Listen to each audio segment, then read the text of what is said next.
Kaixo lagunok, oinarrizko ahalmen fisikoak eta osasuna. Lehendabiziko gauza, jakin behar dugu zein diren osasunari mesede handien egingo dioten ahalmen fisikoak. Gogoratu, ariketa fisikoaren piramideak aztertu genituela aurreko batean. Oinarrian, ariketa fisikoa modu arruntean azaltzen zitzaigun.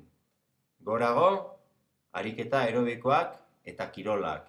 Eta gorago, indar eta malgutasun jarduerak.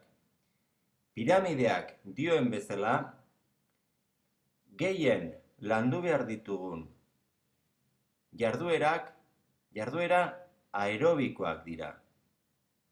Aurrerago azalduko dugu zein diren horiek. Baina horiek ia egunero landu behar dira. Beraz, badugu oinarrizko ahalmen bat, erresistentzi aerobikoa. Eta piramidean dioen bezala, indarra, zehatzago adierazita indar erresistentzia eta malgutasuna. Beraz, horiek dira landu behar ditugun ahalmenak gure osasunari mesede egin nahi baldin badiogu.